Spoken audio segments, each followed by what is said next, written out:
Imagine a world where you knew that you mattered and you belonged. The people cared about you because we were so darn good at listening to one another, no matter how different we are. That is what Sidewalk Talk is doing by putting listeners on sidewalks all over the world so that we can practice the art of connecting. Join me, founder and director Traci Rubel, as I interview experts on the fine art of human connection and interview some of our volunteers who've been listening on the sidewalk and even some of the folks that we've listened to. And if you want to volunteer, consider joining us at sidewalk-talk.org. I mean, if somebody writes a book called Rule Makers, Rule Breakers, I'm going to read the book and I'm going to have them on the Sidewalk Talk podcast. But here's the thing. I learned about Michele Gelfand through a colleague on LinkedIn, and then I read her stuff. And I got to admit that I'm kind of into people that are social psychologists and anthropologists and philosophers, people that are sort of outside the realm of psychotherapy, but that I can geek out with and learn with. And so you get to come along for the ride with me as I learn from somebody who is really a teacher. She's like Brene Brown, like when you listen to this conversation, you can tell that Dr. Michele Gelfand, I should say, loves to teach, because even the way she talks to me, she gets so excited and she inspires and encourages my thinking. And we had some really weird conversations about the culture of cleaning house that I think you guys will be really interested in. So I can't wait to have you meet her. And I should say that when I first interviewed her, she was a professor at the University of Maryland, College Park, but she's now a professor at Stanford. So in my neck of the woods, and we had to delay the interview because she was in the process of moving. So I'm really excited for you to meet Michele. And there's something very sweet where she paid homage to her teachers, which really touches me. It just really touches me. What a great human. All right, Michele Gelfand.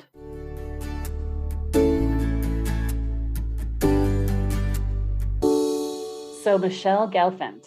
So how many times have we rescheduled this call? Probably, I think it was like 5. And the reason why is because you're an East Coaster that just moved to the West Coast in the United States. That's right. I'm a New Yorker, and I'm now in your very familiar territory. You're in the land of the phony smiles, and aren't we all just best friends? Versus what I love about New York, which is I actually feel safer in New York because people just tell you exactly what's going on for them. That's right. Very direct culture. I've been in DC for 25 years and it's very similar. I lived in DC. I don't like DC. I'm sorry. Everyone, one of my closest girlfriends is in DC, but I don't like DC. Yeah, I just think it's a fabulous city too, but I'm really excited to be here in California. And, it was 25 years I was in DC, and now we're out in Stanford in Palo Alto. And I know you're from the Bay Area, so I'm going to have to get some cultural pointers from you. Okay. Well, so for everyone listening, the reason why I'm picking on Michele about this move is because she is the chief mama rabbit. I usually say chief daddy rabbit. She's the chief mama rabbit when it comes to studying culture. But I'm learning from you that I had this assumption about you that you were kind of more of a tight culture gal, but you're actually, I think, more loose culture gal. Yeah, everyone, I'll just sort of say that, we all have our differences in terms of, how much we care about structure and order versus are much more flexible and we like a lot of freedom. And actually, Dahlia Litwick discussed this as the order versus chaos Muppets.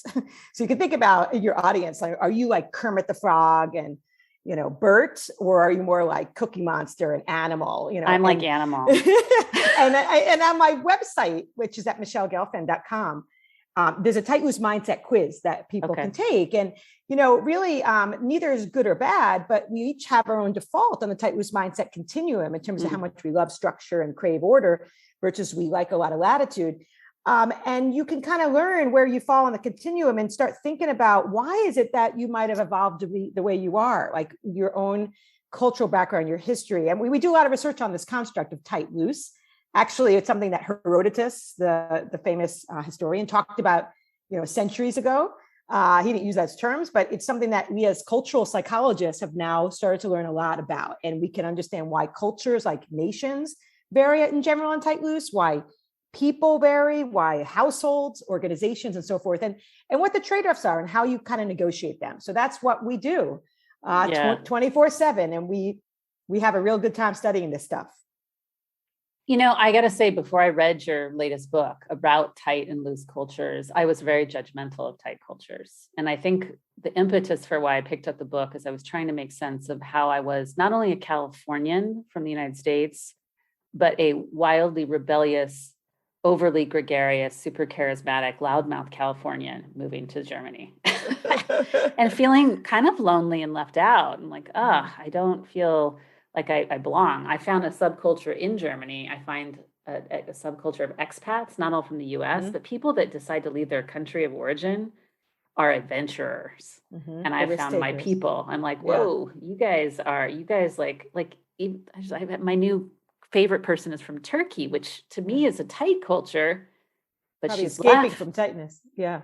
But she's not tight. She's like wild like me. I'm like, oh, this is crazy. So I'm really interested in learning from you what you have to offer to help our society move forward so that we're not doing what I was doing, which is judging people for how they've been shaped and what you've learned. I'm just riffing with you. Well, it's great to connect. And I really would love to hear from your audience too, any stories they have around tight, loose conflicts they've had in any kind of context. And I'll just sort of say, broadly speaking, culture is this really fascinating puzzle because it's all around us. It's omnipresent all the time, 24/7, but we totally take it for granted. Like we don't think about how we've been programmed, so to speak, from a very early age to have a certain set of values and norms and why they make sense in certain contexts. And so a lot of what we do as cross-cultural psychologists is try to understand why the cultures develop the way they do. And how do we make it more kind of visible and help people not take it for granted? Because like when you left and went to Germany, I would imagine, or in fact, when expats leave in general, they tend to go because their spouses are leaving or their companies are sending them abroad. And those places are not necessarily thinking about culture. They're not thinking like, are these people culturally intelligent? Do they understand culture and its evolution? They're sent because they're technically competent, they're super intelligent, maybe even they're emotionally intelligent. But those constructs of intelligence are very different than cultural intelligence, is your knowledge of other cultures and why they have differences. And so, I feel like you went abroad and, you were kind of left to your own devices to figure this stuff out. And that's for the vast majority of people, including myself. The reason I got interested in this field, I was pre-med as an undergrad at Colgate. I'm a New Yorker. I had a classic New Yorker view of the world, which is basically New York centric, the New Yorker cartoon. And I got to London and I was like totally blown away. I was totally freaked out and so much culture shock. And I called my father, Marty from Brooklyn. And I said, it's so weird, that people going from London to Paris or London to Amsterdam for the weekend. And my dad in his Brooklyn accent said, well, it's like going from New York to Pennsylvania. And I'm like, holy moly, Dad, that's a great metaphor. And this is a true story. And the next day I booked a low budget trip to Egypt. I'm like, well, Dad, it's like going from New York to California. Don't worry about it. He's like, what? He's like, I didn't anticipate you're going to take this metaphor and run with it, so to speak. Anyway, it was really there in Egypt. And then later on working on a kibbutz and traveling around that, I realized how powerful culture is as a force and how little I know about it. And therefore, how little I know about myself. What's fun is that I'm not a graduate student. I'm not at the university. I'm not in Maryland, and I'm not at Stanford.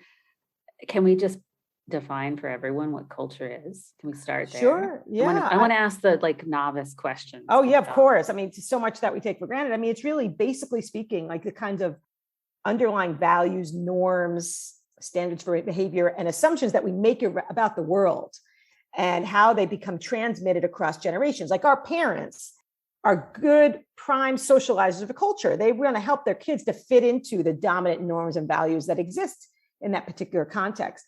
And I've been trying to understand, like, how do you define those kind of the dimensions on which nations vary? Just like we vary at the personality level in terms of introversion or extroversion, like how can we kind of map the world, so to speak, on the underlying ways in which nations and other groups vary psychologically. And that's the field of cross-cultural psych. When I went to Illinois to work with Harry Triandis, I was planning to work at the State Department. I wanted to train all these knuckleheads how to negotiate culture and how to understand culture. Because I was really looking at like what's going on and thinking like, if the highest level of like, negotiators are not trained in cross-cultural psych or other international relations and so forth, maybe we have a problem here. Anyway, Harry convinced me to become an academic. And his training was even further beyond just describing cultural differences, like I was just mentioning. He wanted to find out, like, why do they evolve in the first place? And so one of the discoveries we had on Tight Loose, if I could just toss it out now, is that we studied this across 30 plus nations. And one of the kind of ideas I had was that maybe it's the case that cultures evolved to be tight, have strict norms and punishments, compared to loose, have weaker norms and be more permissive. Maybe it makes sense. Maybe cultures that are tight have had a lot of collective threat throughout their histories. So for example, think about Japan. That's in our data is really pretty tight. They've had a lot of natural disasters, resource scarcity, a lot of conflict.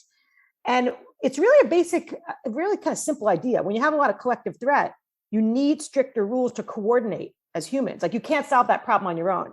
So you need strict rules to help coordinate. And if you're continually, dealing with Mother Nature's fury and human nature's conflict, over centuries, you would learn that rules make a difference, that they might help you out. Whereas if you live in a context that has less threat, in general, all cultures have threat, but generally, you live in a context that doesn't have chronic national threat, like the US has been separated by oceans from other continents. We're not worried about Mexico and Canada invading us. Most of us don't worry about that. My daughter asked me that when she was 5, and I'm like, no, we're not worried about that. And in those cases, you can afford to be more permissive. And that's what we set out to study. And that's what we've been looking at. And of course, not all cultures that are tight have threat. And likewise, loose cultures are not all on easy street. But we've been interested in how can we quantify this difference? How can we study it, not just at nations, but in organizations and households? And even like you said, like you veer looser, like, and I don't know about your husband, but my husband definitely veers tighter than me. He's a lawyer and he gets so irritated with me how I load the dishwasher. That's my I'm married to a German girl. I mean, he's totally tighter. Okay, but I got to ask you, well, 2 things. I want to share with you my reaction to what you just said. I just felt a twinge of empathy, actually, what you were starting to say about, look, there's some reasons why people become tight or loose.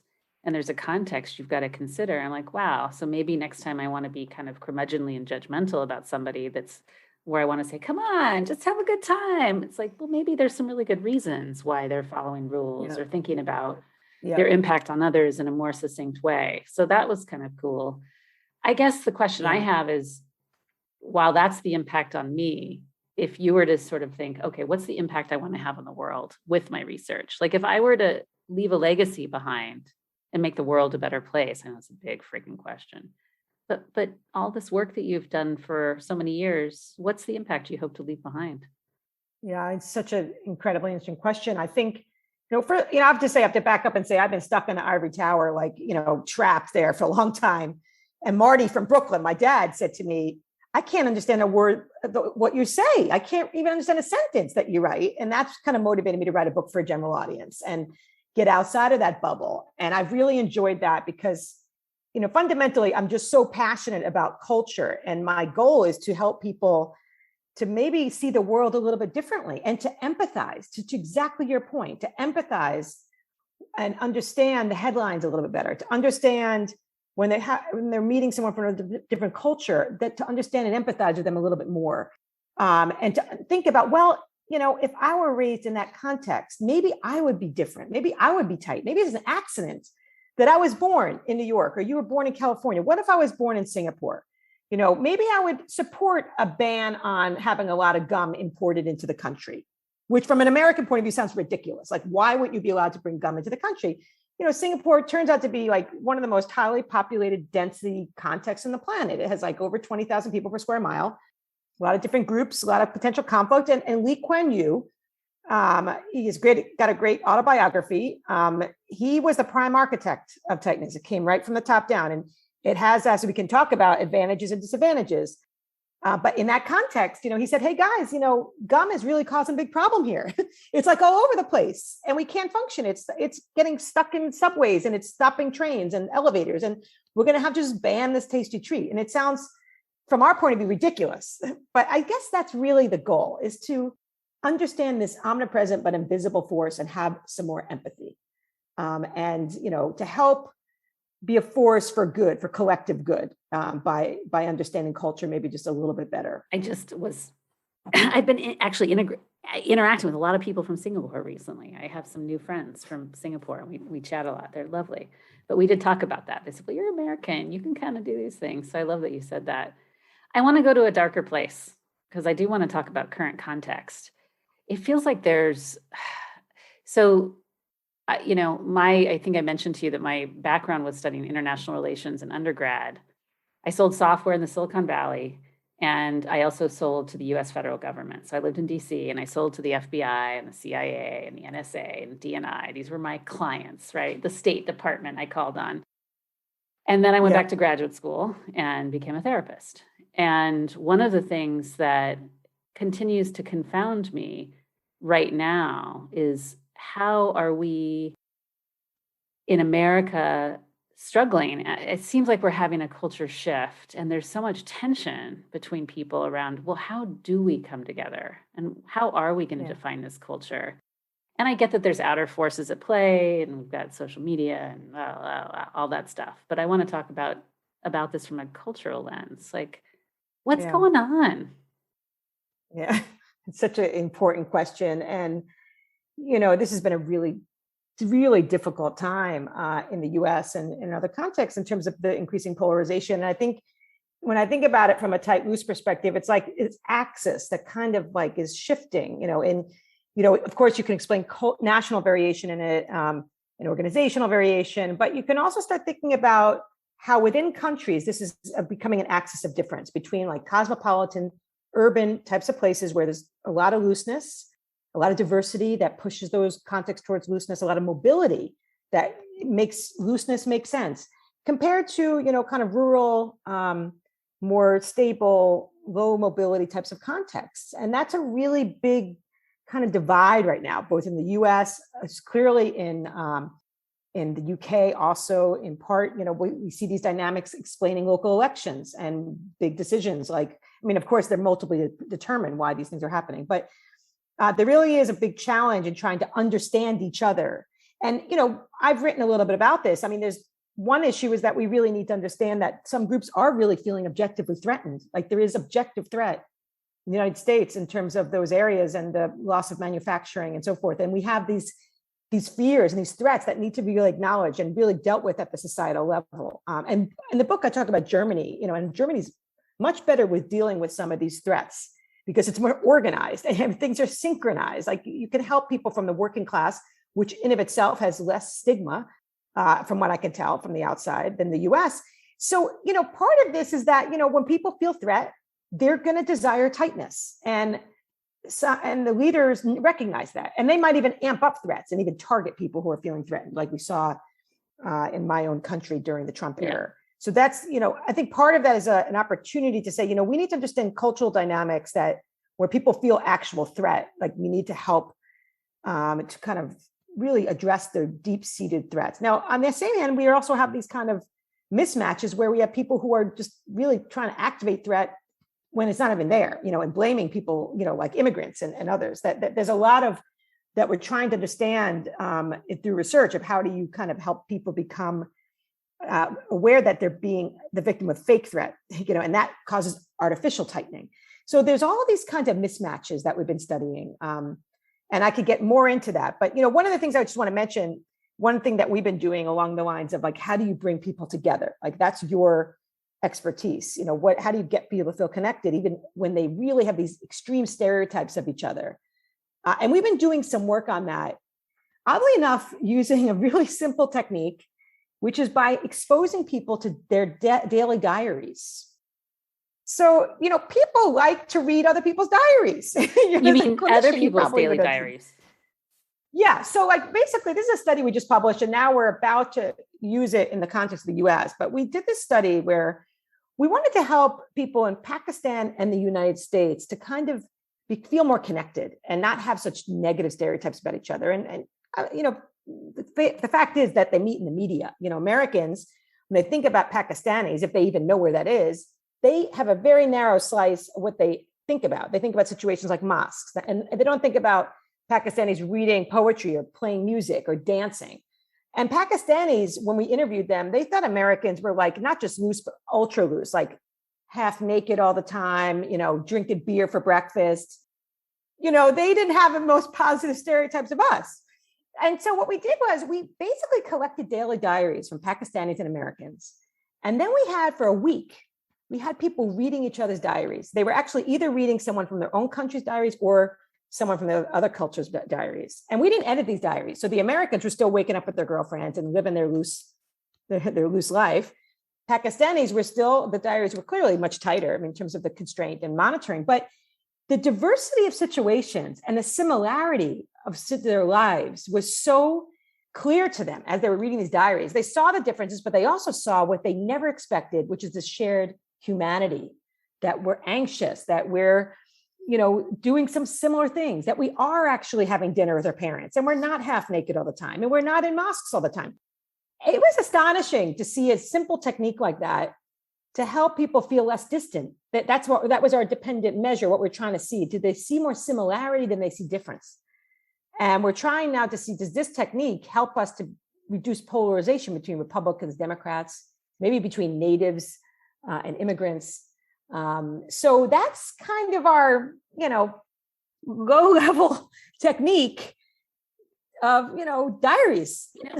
In some ways, it sort of lands us as birds of a feather a little bit, because after sitting on a public sidewalk for 7 years, I've been changed because I am essentially peeking into people's diaries just out of their mouth. Because the cool thing when you're sitting on a public sidewalk in a large city is you're just an utter stranger to this person. So they'll unload a lot of secrets because they're like, I'm never going to see you again. And they feel kind of relieved. But for you as the listener, when you listen to more and more and more stories, whatever stereotype you might have had of that younger person, or I had a lot of stereotypes of tech bros. And I'm like, oh, San Francisco tech bros are really, now I'm going to make another generalization, but the single largest story that I heard from young tech bros with the sweatshirts and their logo on, they're all lonely. Yeah. They're really lonesome. And they drink a lot to deal with it. And then also, I've had my ass called out on how many racial stereotypes I was making that were so limiting to me really getting close to somebody. Because I'm like, oh, I made this assumption about this person based on their race. And I start and sit and listen to their story. And I was completely wrong. Yeah. It's so interesting. We are two birds similar in the sense that you're looking at oral diaries, you're like listening to life histories, and that promotes such a expansion of how you see a person in terms of all the situations that they've been in. And those narratives are so powerful, as in terms of helping to activate empathy and to kind of put ourselves in people's shoes. And so it's really interesting to think about. It's doing similar things. But to support your work, I think it has, in my graduate school training, I did have to study culture. Granted, it's done better now because it was so long ago that I was in grad school. But I'm still grateful for my cross-cultural courses, because even, there's a story there was one young woman that sat on the sidewalk and she came from a Hispanic family. And I think if I hadn't known more about sort of the general themes, you still have to ask and confirm, is this the way your family kind of organizes itself? But she was choosing a career that she didn't want to be in out of loyalty to her family. I knew to ask that question. Oh, are you choosing this because you're wanting to please a parent? Yeah. Yes, she says. And so I think that some of your work, it helps inform us so that we can maybe even ask these questions that help us lean in a little closer. Because I could have said something really stupid, like, why are you doing that? Just do whatever you want to do. Yeah. You know what I mean? Yeah. I think it's so important that, once you have this knowledge, it helps you to connect with people better. Like I think in a large way, like that cultural intelligence is critical for connection, because then you're really open-minded to people's lives and why they evolved the way they did. And it's really hard sometimes not to be judgmental. It's very hard. But I think it's easier once you start thinking about things in terms of, well, what if I was in their shoes and I grew up in that context? Like, we in the US, individualism and doing your own thing is so part of the culture. And partly it's something that we've inherited because we have more wealth than other cultures. And so in contexts where there's not a lot of wealth, you need to have a strong support. You need to kind of help out the family. Like, it's just absolutely necessary. I'm preparing for a TED Talk, and it's so funny because some of the data I'm pulling from is about how mental health changes across the globe look differently. And it's actually the wealthier countries that are faring the worst post-pandemic because their communal support responses are the worst. Yeah. So I love that you just said that. I've just been fascinated by this data. I'm like, oh, there's this big misunderstanding that like individualism and doing your own thing is like somehow better than being in collectivistic kind of contexts. And I think the key is to think about the trade-offs, that each culture has its strengths and its liabilities depending on your vantage point. And I talk about this a lot in the book because, the same advantages that tight cultures bring for humans, like order and efficiency and coordination, and self-control, like there's less debt and there's less alcoholism. There's less obesity in tighter cultures. Actually, my colleague who's from Germany, we make this funny joke that he's like, your dog is so fat and you've got this American fat dog and my German dog. I mean, this is a stereotype, but someday maybe you can have me back on your podcast again after I do this study. I'm going to study culture in dogs because, I think that dogs. I think that would be genius, actually. They take on their cultural characteristics, like the New Yorker article. But, I just want to mention that, loose cultures struggle with order a lot. Like they have a lot more self-regulation failures. They have a lot of obesity, debt, and alcohol problems. They're less coordinated, as you saw during COVID. Like our data suggests, loose cultures did far worse during COVID. But loose cultures are really open and creative and tolerant. Tight cultures really struggle with tolerance and with creativity, because when you're trained to think in a certain way, it's hard to think outside of the box. And so the same strengths that one culture has could be the liabilities of others. And it's trying to, some of the stuff we're doing now is trying to figure out how do you kind of maximize order and openness, tight and loose?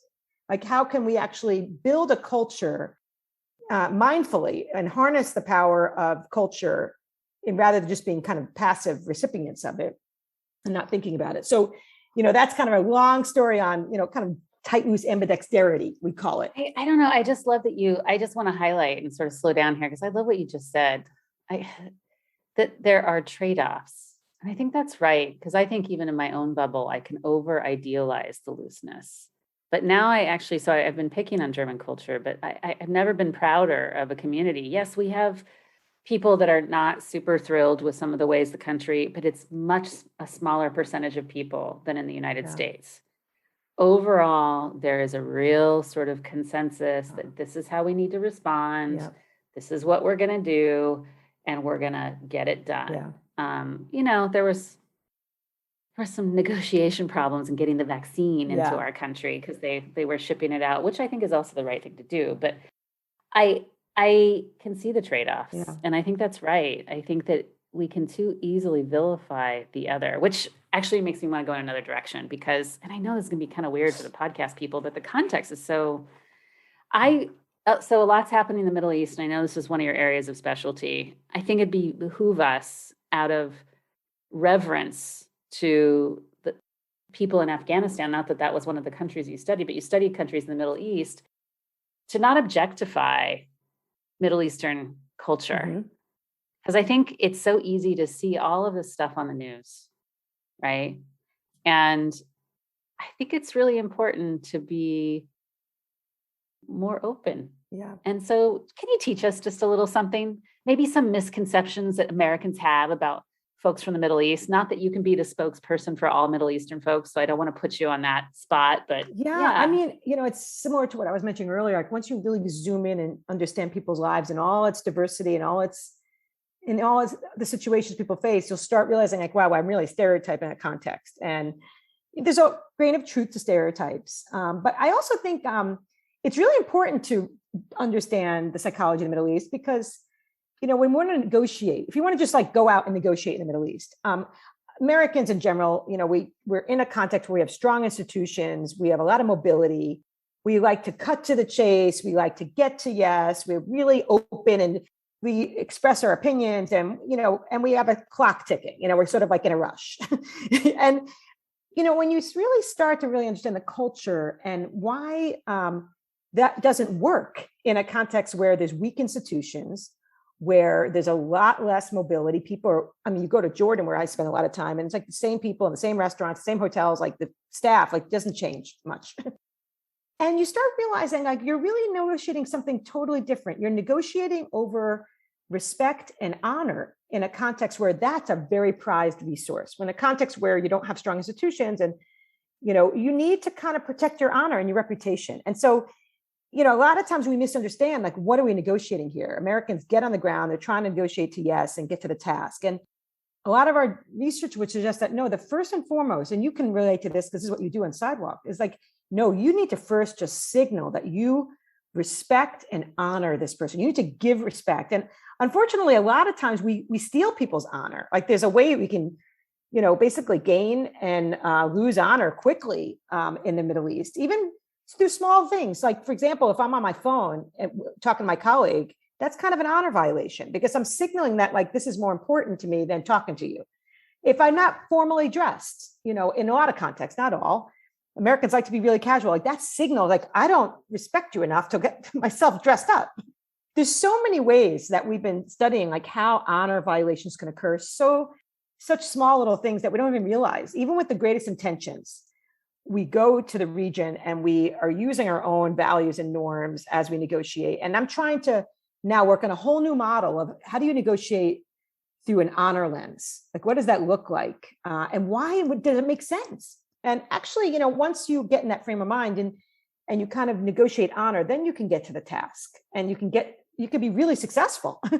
No question around it. And as you know, in the region, there's a lot of, wasta, a lot of connections. They call it, like in China, they call it guanxi. Like you need to kind of navigate the social networks. And first and foremost, that's your task, is to really demonstrate you're an honorable person and that you respect and honor the person that you're dealing with. Because in cultures where there's, again, like a lot of, there's not a lot of strong institutions, meaning like the police and so forth, that you need to defend that honor. You got to be really vigilant. It's like you're thinking about it all the time because it can be stolen very easily. And so that's just a long-winded discussion of like negotiation. I love that though. And actually we have a listening training called HERE. And the first, it's an acronym, it stands for honor, embodiment, assumptions check, and receive and respond. I love it. Trying to go beyond just the repeating back stuff and the validating. We're trying to go a little deeper. So I'm totally down with the word honor because it's about, I think what happens when you're listening is that you're allowing yourself to be influenced. Yeah. And so what you're really doing is you're honoring the other person because you're saying, I'm letting you influence me. Totally. Right? Yeah. It's like we're equals. I'm not just here listening. Most people, as you know, in negotiation, they're like, even when they're listening, they're like thinking about what they're going to say next because they're thinking about how they're going to influence the person versus actually in negotiation, I teach negotiation and I'm quasi fanatical about the topic. I'm like a religious zealot when it comes to. I could have used all your help when I was in sales. I would have made more money. Well, it's just such an interesting, topic because in order to create agreements that meet both parties' interests, you really need to listen because you need to understand why people want what they want, not just what do they want. Because the only way you can make creative trade-offs is if you really listen. If you don't listen well, you're going to do worse for yourself in negotiation. So that's kind of what I do have to say. I think that I use these negotiation skills being a couples therapist. I think people go, what makes you a good couples therapist? I said, all my years as a salesperson. I'm not surprised, because conflict is all about negotiation. I'm not interested in using my theory and my psychological frame of reference to impose on people. My first question is in a session, what do you want your relationship to look like long-term? And what are you willing and able to change? And what are you not willing and able to change to make that so? Yeah. I just want to get that out right now because I don't want to focus on if there's stuff that you do that you're not interested in changing or you never can we just get honest about that in the first session so we can move it along and focus on the stuff that is I'm going to be a patient of yours. Yeah. By the way, I do want to say that that's exactly what we talk about when it comes to tight loose conflict. And I'm really be curious for us to have an offline discussion around the tight loose conflicts that you see in your practice, because actually I think it's also the cool thing about it is recognizing when it's tight loose is a source of conflict. Todd and I, he's a lawyer, he leans tight. I'm a New Yorker and I'm an academic. I lean loose. And we just try to see, well, where can we trade off? Like, what are the trade-offs? Like, where do you absolutely need to be tight in this household? And where can you give up a little bit of your tightness? And likewise for me, like loose, like, wait, where can I tighten up? But where's my no compromise domains? And actually, then we talk about with the girls. So I have 2 teenage girls.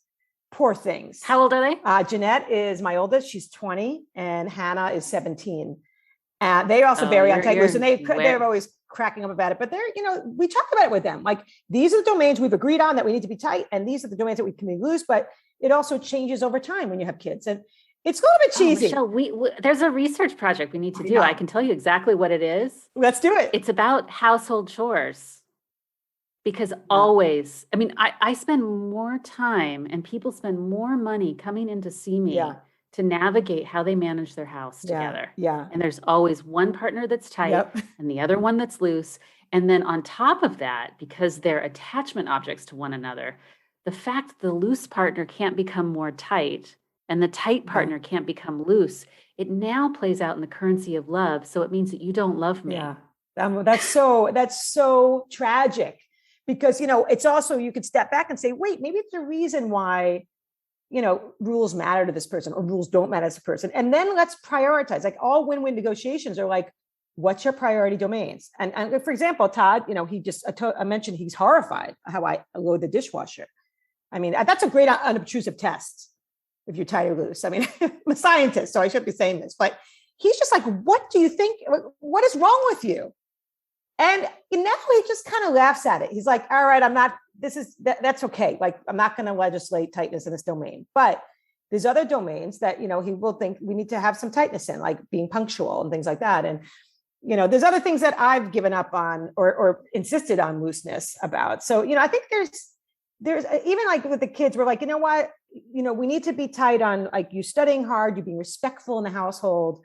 But you know what? We're going to give looseness on your bedtime and your curfew and, and how messy you are. I mean, Todd's very upset. He lost that negotiation. The place is a mess.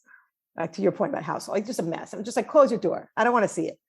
But, he's like, okay, I'll live with this. Like, but, I think it's exciting to think about it as how do you negotiate these issues? And I really would love to write something together on this because most of us get married. We have absolutely no idea, not only just on household chores, but on parenting. Like if you're, I was like, you're going to let me take this kid home from the hospital? Like, what's wrong with you people? When I had Jeanette.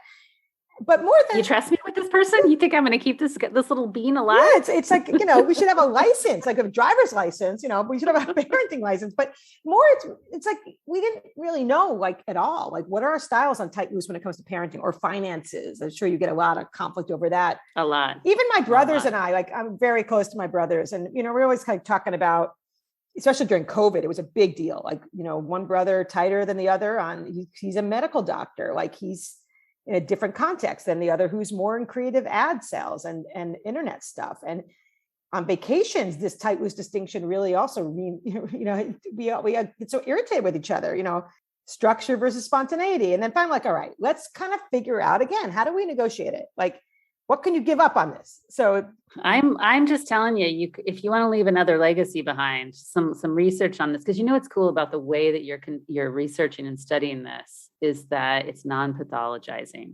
I think that most of the psychological literature that comes out of sort of interpersonal psychology is extremely shaming to couples. Yeah. And I'm not interested in any theories that shame couples. It's not how I work. So yeah, it's fascinating. Yeah. I mean, the language is under-functioning and over-functioning. I like it. Is the language that's used. Yeah, I mean and that's very shaming. Yeah, I mean, I think it's really like a deficiency model. Like, right? It's a deficiency model. Like, what's wrong? Yeah. Versus what your point is what's right. Like, and what can you tolerate, and how can you empathize and meet? I just spoke with Kate Mulligan yesterday, which is probably someone I need to introduce you to. She's heading up an organization for the entire Canadian government on social prescribing, and she said we're trying to change the phrase from what's the matter with you to what matters to you. I love it. And I just love, so we have to credit Kate Mulligan. I'm not interested in stealing people's work, but I think it's such a beautiful phrase. Yeah. what matters to you rather than what's the matter with you. And that also opens your up. Work gives people the context to do that. I love it because it also opens up like, why does that matter to you? Like, I think that's like getting to the why is always like so profound. Well, I think that's what your research does. I don't think that any other research besides culture research can ask the why, because I think the study of culture allows you to go deeper and ask that why question. Yeah. I remember I was working with a couple once, and I do ask these questions because the wife was really messy and she didn't seem to have a problem with it. And the husband was. I said, can you tell me about your families?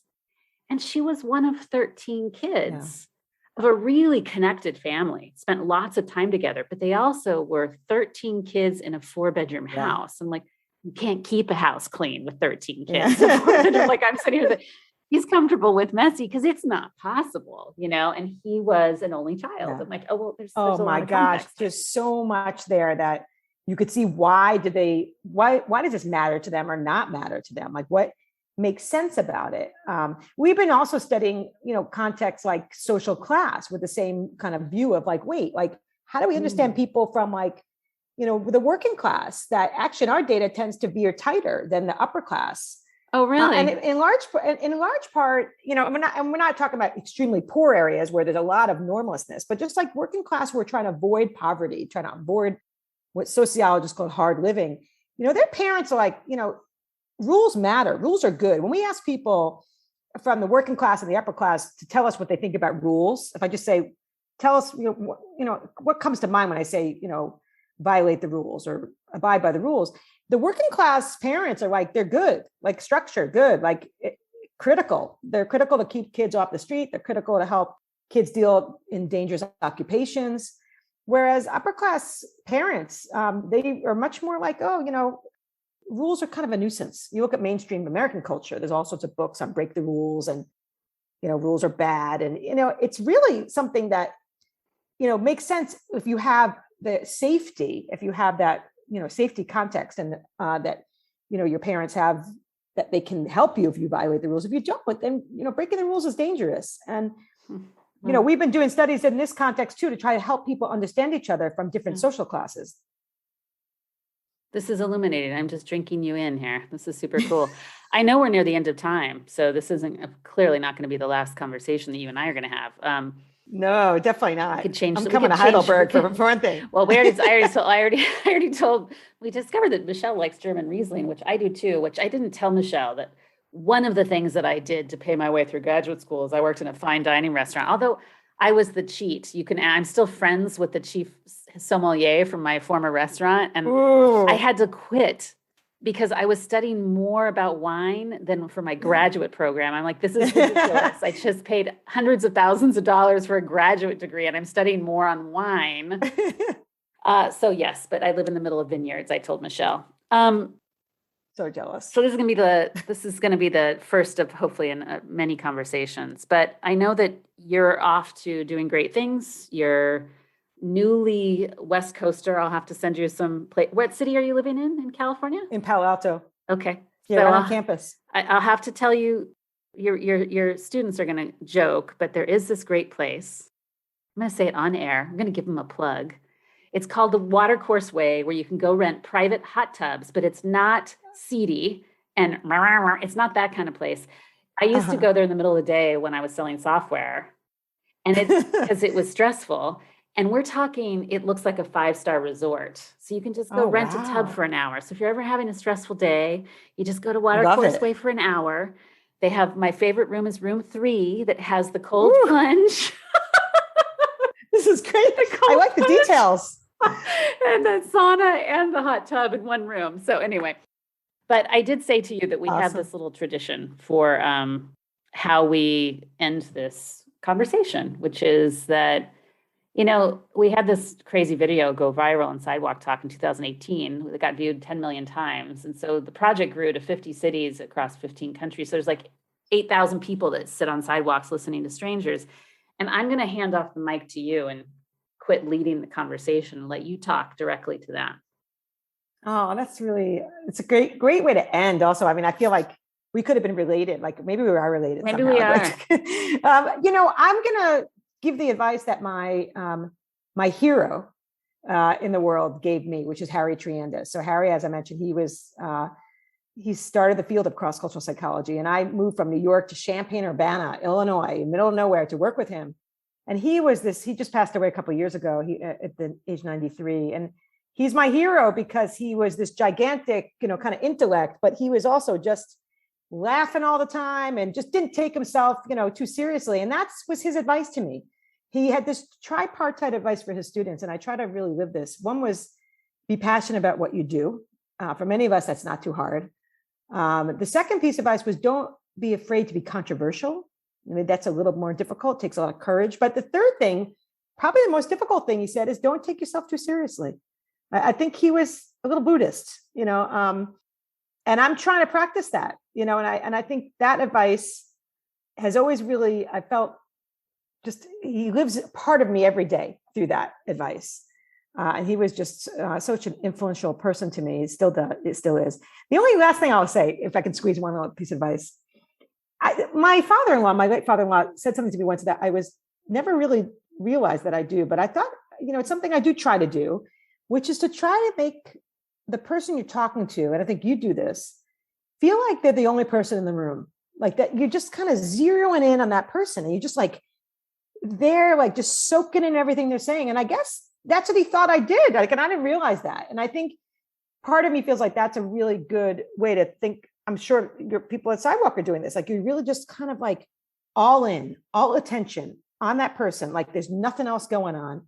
And I think that that's received really well for people who feel like that they really matter. And you're hearing their story. I mean, I'm now preaching this to the choir. But I was really amazed by that he noticed that. And I try to do that with my students and with my friends and my colleagues and yada, yada. It's an ideal that I sort of try to practice. I feel really sweet that we got to memorialize Harry and really honor him in this conversation. And that you also got to be honored because you get to share what someone who you really love and respect recognized about you, which is that you really make people feel special. And I concur, because you're kind of like this super smarty pants, wicked researcher who's like so accessible. So thanks for living the values of your hero, Harry. You've done Harry proud. Thank you so much. Yeah. I really appreciate it. And let's stay in touch. Absolutely. And everyone, there's all kinds of links to where you can find out more about Michele's work. She's written lots of books. She's written lots of articles. This isn't going to be the last you're going to hear from her, because I'm pretty sure she's going to write a book about chores and marriage next. The dishwasher test. So check out the show notes, and thank you so much, Michele. It was so great. Thank you. Thank you for being here and listening to this episode of the Sidewalk Talk podcast. If you like what you heard, tell your friends, tell your family, like and comment on the podcast publisher that you're listening from, and subscribe. This will help us get the word out about changing our culture to one of connection.